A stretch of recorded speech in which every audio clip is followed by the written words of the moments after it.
What we're going to talk about today is how to actually sing and play the piano with as much ease as you possibly can.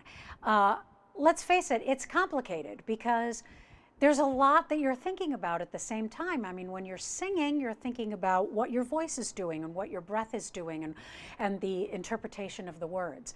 And when you're playing, you're working with at least 3 limbs oftentimes.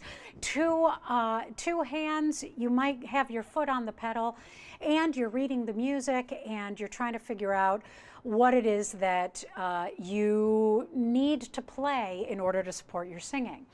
Well, the biggest piece of advice that I can give you in order to find ease at being able to play for yourself at the piano is to simplify the accompaniment as much as possible. All right?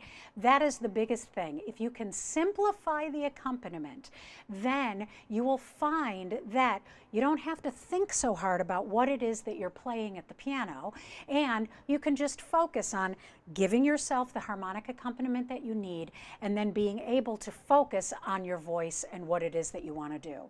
So I have a piece here. This is Stars in the Moon by Jason Robert Brown from Songs for a New World.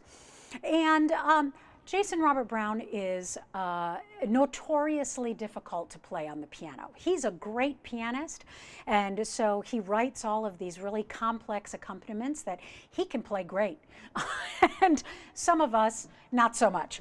And so the thing is that what makes singing and playing this song difficult is the fact that, number one, the accompaniment is complex to a point. Okay, there's a lot of moving parts. And number two, the vocal line is very syncopated. And so it's not like you're just singing on beats 1 and 3 and singing nice and long, but you're actually singing sort of a driving rhythm in the vocal line that is over a driving rhythm that supports that vocal line in the accompaniment. So the thing is that we can't sacrifice the driving rhythm of the vocal line, but we can sacrifice the complexity in the rhythmic structure of the accompaniment, and that is by breaking it down in chords. So what this piece normally sounds like is this.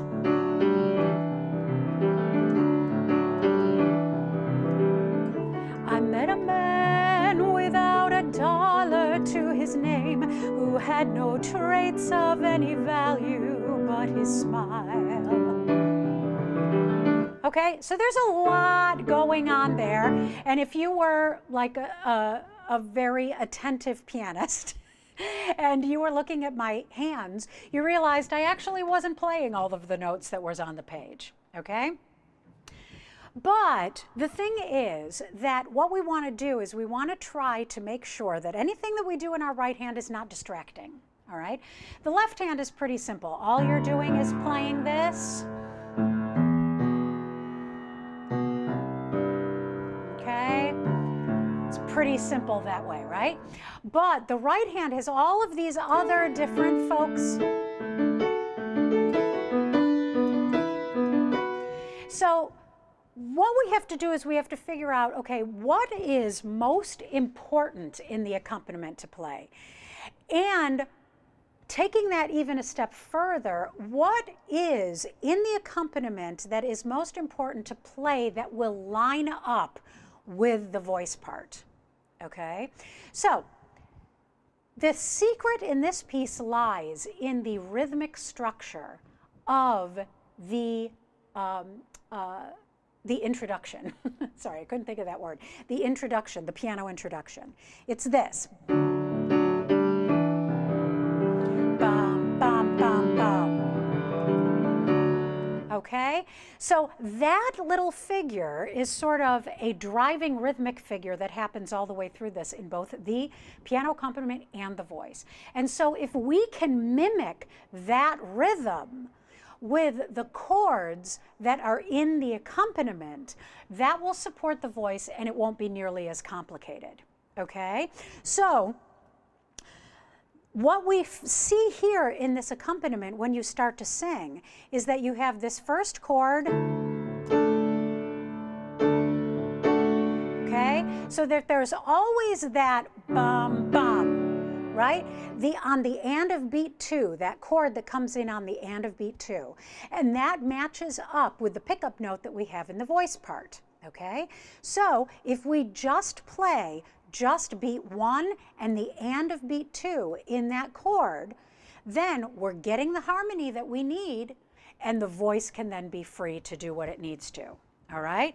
So that would be, I met a man without a dollar to his name, who had no traits of any value but his smile. Okay, so see, now I'm just playing this bum, bum, bum, bum, and it's giving me the chords that I need. Now, that brings me to, in this particular piece, you can see that the chords are actually written up above the melody line as they would in a lead sheet. And so you could just play any voicing of the chord that you want, or if you want to use the piano accompaniment as a guide, which is exactly what I did. I just used the piano accompaniment as the guide to where to place the chords, use the voicings of the chords. Then it will help you. It's all written out there. The accompaniment that is written out, even though it's complicated, it's all you're playing is a D7 chord there, okay? Or a D2 chord, right? So that it is the D chord with the second. You always have that E in there, okay? So, I met a man without a dollar to his name, who had no traits of any value but his smile. And that's completely acceptable and serviceable.